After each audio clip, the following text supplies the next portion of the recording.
our Lord Bishops, Excellencies, but let me start with the Honorable Sam Kutesa and family. I also wish to recognize the honorable ministers and members of parliament who are here from Uganda and the number of them who are here from Rwanda. Distinguished friends, brothers and sisters, ladies and gentlemen.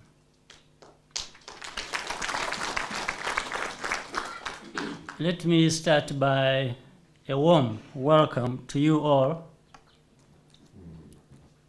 and a special welcome to our brothers and sisters who traveled from Uganda and beyond to be part of this commemoration for the late Kosiya Kyamuhangire, the father of Sam Kutesa and others. Today, on both sides of the border, we are united in honoring him.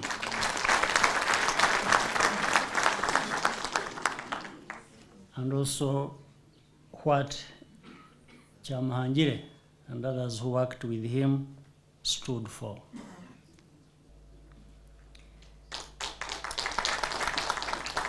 We in Rwanda particularly feel greatly honored that Gahini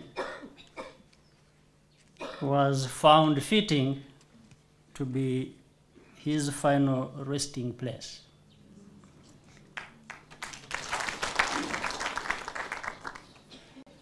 Rwandans have fond memories, as we also have been told, of his personal ministry here in our country, but also of the important role the Protestant revival movement he represented played then and now in the spiritual, social, and economic development of both Rwanda and Uganda.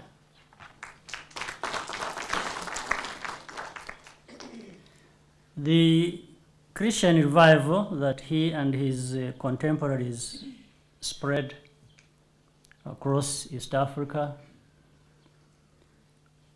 was in many ways the first real regional movement and places them among the first true East Africans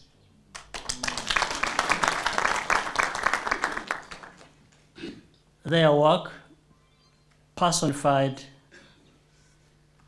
our current East African community motto, one people, one destiny, long before the organization even existed.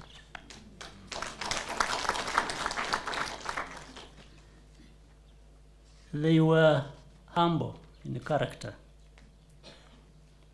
as witnessed and learned today,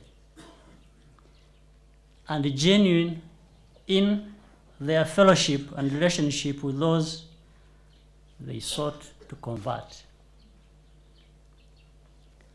Their aspirations for a better social and spiritual life for people of this region was real. And even then, they embraced what is now our collective ideals of cooperation for the mutual benefit of all.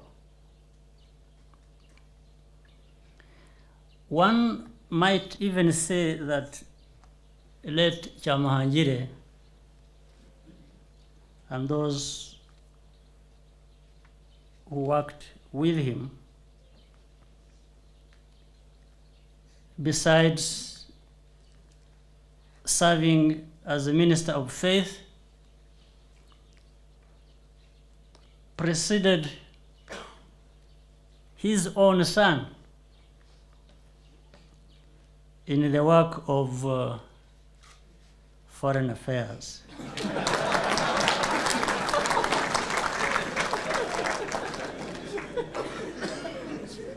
But let me add this.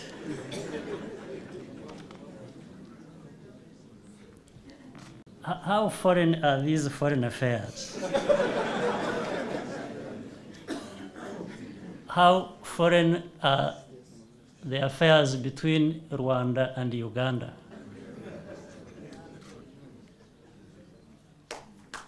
If you look and listen and feel carefully, well, they may be not entirely internal or domestic. Gahini is said to be in Rwanda, that's right. You may have another place in Uganda and name it, that's fine. But they are also not foreign in a real sense to Rwandans and to Ugandans. Really, the answer lies in between. And I think it's up to us to make it happen that Rwandans don't feel foreign when they go to Uganda, and Ugandans don't feel foreign when they come to Rwanda.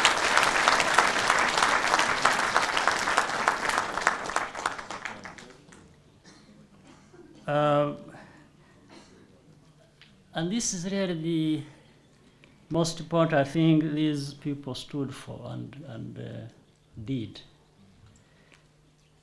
and believed in. And sometimes, well, it's a shame today that we have not been able to do much better than that. Therefore, it remains an unresolved problem that we need to address. You know, here in Rwanda, when somebody doesn't understand Kinyarwanda, or maybe he's from across these borders, and well, I don't have to bother you with thinking of how these borders came about, but I'm sure you know. They tend to say, "Ono munyamahanga," and I always correct them.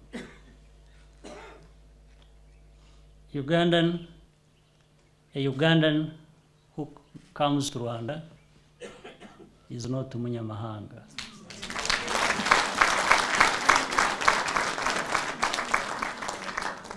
In fact, even these other Africans who come from afar, they are not abanyamahanga here in Rwanda.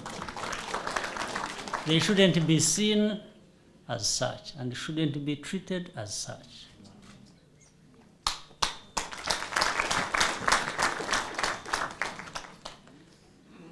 Maybe together,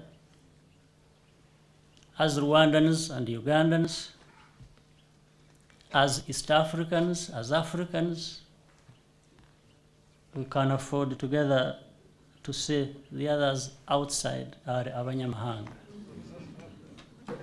Let me continue with the most important thing that brought us here.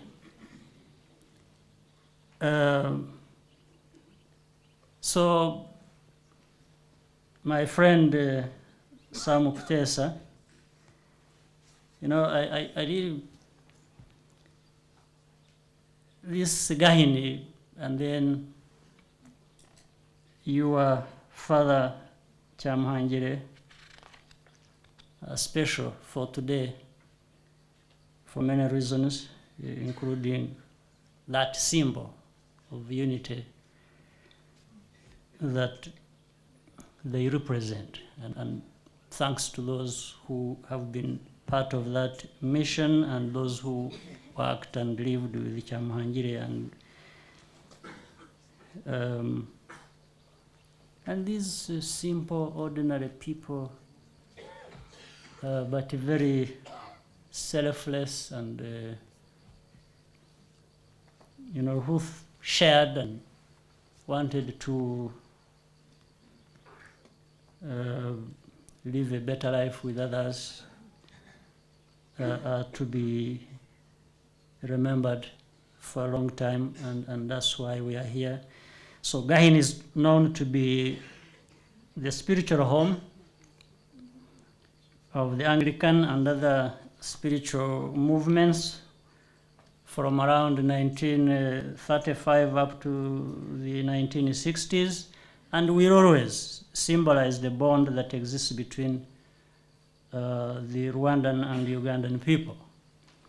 It reminds us that for centuries we lived as one, and that the border that divides us is not only artificial or superficial, but I believe with the increased integration,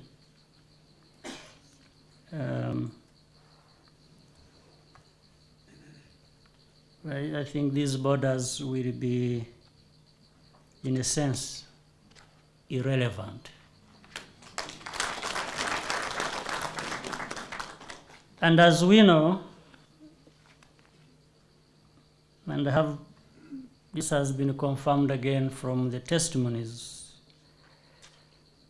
the late Kyamuhangire's generation were not hostages of this border. They had a vision of the people of Rwanda and Uganda living as a family, feeling genuinely at home on both sides of the border, because they believed that we shared a common destiny, maybe origin as well. In fact, this is the reason they came to meet and serve with the Rwandan people that shared their faith. They had what people earlier said, a Pan-African concern for their brothers and sisters on this side of the border, albeit with a focus mainly on their Christian beliefs, but also extending to socio-economic issues.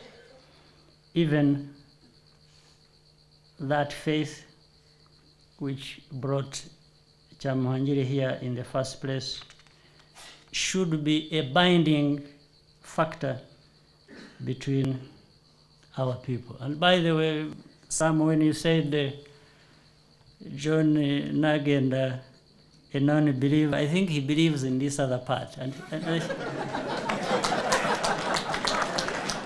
I think that is important enough.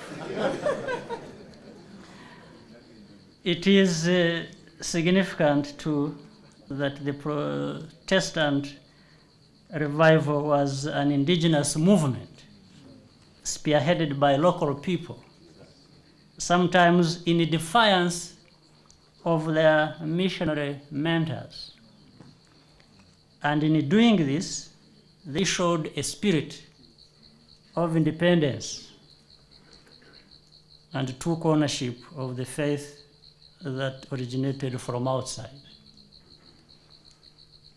In here, when both Rwanda and Uganda are celebrating 50 years of independence, and that is this year, it is fitting that we pay tribute to the people who staked out their own independence by appropriating the Christian faith and directing it towards a life of truth, conviction, and fellowship.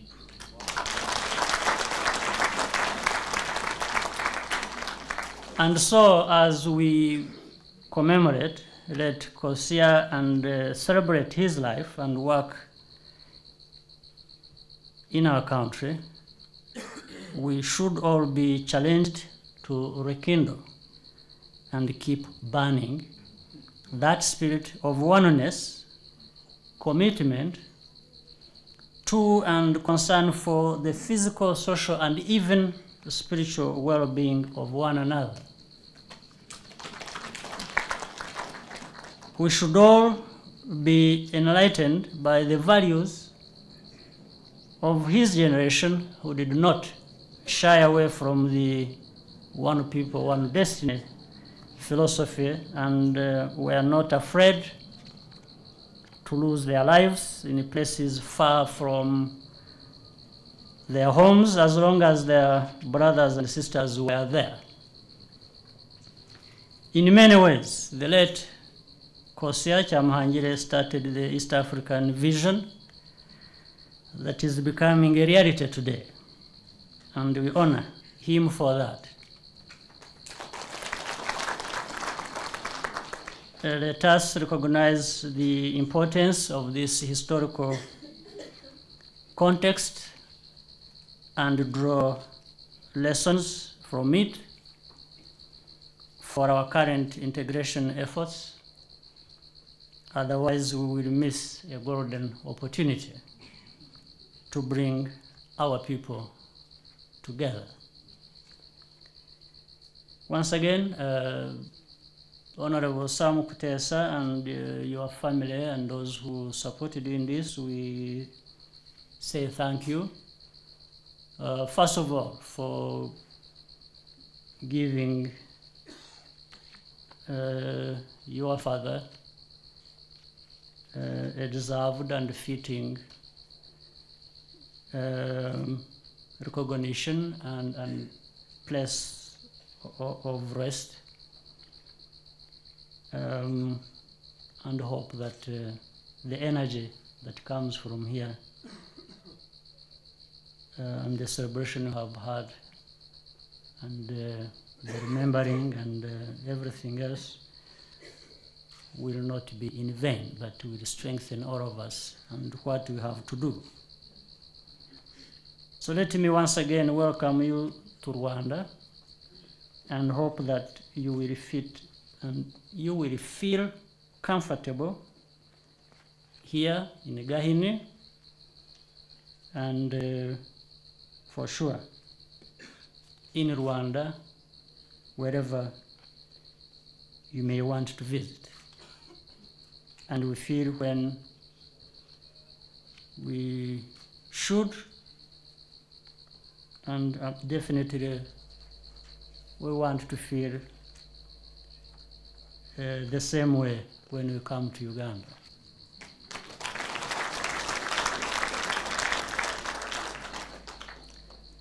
We will be very happy to host you while you are here for as long as your time can allow, and we urge you to come back as many times as you can, so that we develop the genuine integration that our forefathers believed in. I thank you all.